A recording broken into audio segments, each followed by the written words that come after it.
এরপরে আমাদের হাতে মনে নেওয়ার জন্য সবাই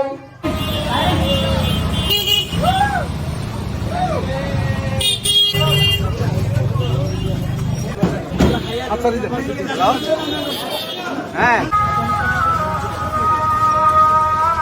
আমাদের আজকের আয়োজনটা হচ্ছে মূলত আমরা কিছুদিন পূর্বে আমাদের শ্রদ্ধেয় হুজুরকে বিদায় দিছিলাম।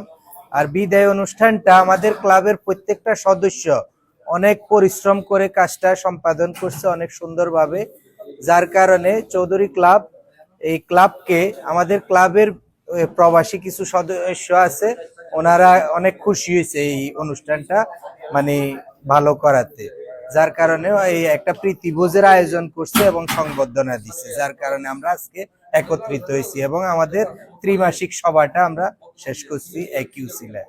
প্রত্যেকটি সমাজে এই ধরনের একটি সংগঠন থাকা খুবই জরুরি। এই সংগঠনের মাধ্যমে সমাজ অনেক কিছু শিখতে পারবে, কিভাবে দুস্থ মানুষের পাশে মানুষ দাঁড়ায়, অসহায় মানুষের পাশে দাঁড়ায় এবং শিক্ষামূলক কার্যক্রমগুলো কিভাবে এগিয়ে নেওয়া যায়। এই জন্য এই ধরনের সংগঠনের প্রত্যেকটা সমাজে অপরিহার্য। এই সম্বর্ধনা অনুষ্ঠানের মাধ্যমে একটা জিনিস ফুটে উঠেছে যে একটা সংগঠনের মাধ্যমে কিভাবে যুব সমাজকে একাত্রিত করা যায়।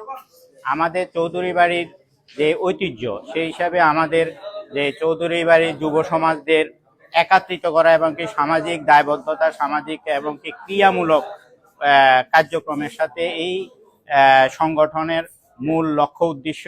এবং আজকে আমাদের প্রথম সাধারণ সভা অনুষ্ঠিত হয়েছে এবং কি ভবিষ্যতে আমরা আরো গঠনমূলক কি করা যায় এই বিষয়ে আমরা সর্বসম্মতক্রমে সিদ্ধান্ত হবে এবং কি পরবর্তী সাধারণ সভা আমাদের এই চৌধুরী ক্লাবের মূল লক্ষ্য উদ্দেশ্য আরো বিস্তারিতভাবে আমরা চেষ্টা করব আরো সুন্দরভাবে ফুটিয়ে তুলতে।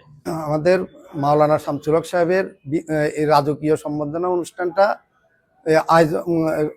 আয়োজনের জন্য এই যে চৌধুরী ক্লাব আয়োজিত যে সদস্যরা ওরা অক্লান্ত পরিশ্রম করছে, এই কারণে আমাদের প্রবাসী ভাইরা ওদেরকে সহযোগিতা করে ওই আজকের যে খাওয়া দাওয়ার আয়োজন সম্বর্ধনা অনুষ্ঠানটা ওরা আয়োজনটা করছে।